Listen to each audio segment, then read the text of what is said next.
গজগজ করতে করতে ব্যাগে খাবারটা ঢুকিয়ে বাইক স্টার্ট দিয়ে বেরিয়ে গেল তন্ময়।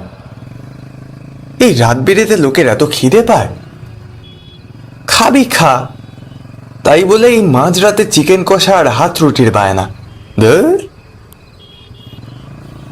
কথাটা বলেই হেসে ফেলল তন্ময়।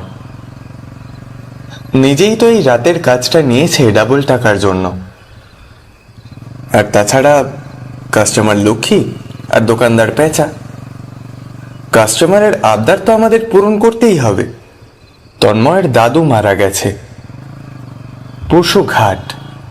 মা বারণ করেছিল গুরু দশা নিয়ে এই রাতের বেলায় না বেরোতে।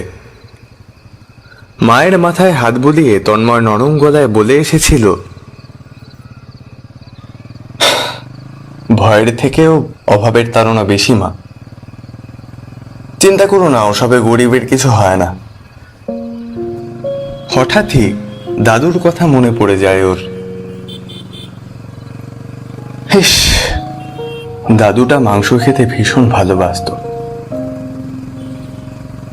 রবিবার বাড়িতে মাংস হলে আর কোনো কথা থাকতো না বুড়োটার মুখে।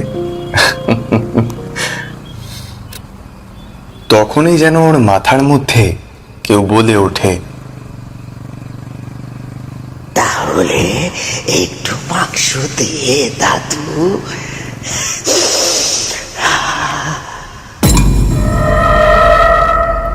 তন্ময়ের হাত কেঁপে উঠল।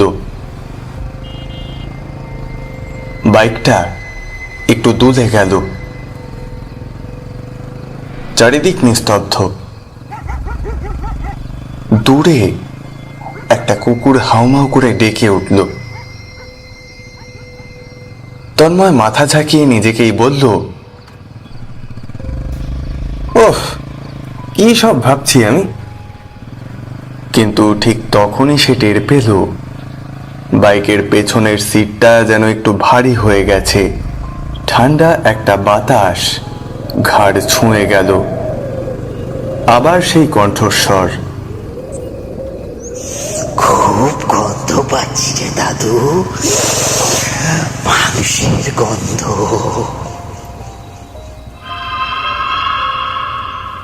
তন্ময়ের গলা শুকিয়ে গেল।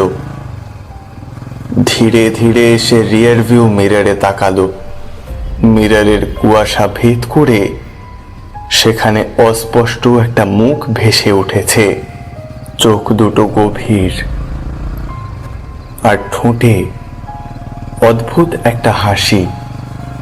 ধীরে ধীরে ঠান্ডা কিছু একটা যেন জড়িয়ে ধরছে তন্ময়ের কোমর।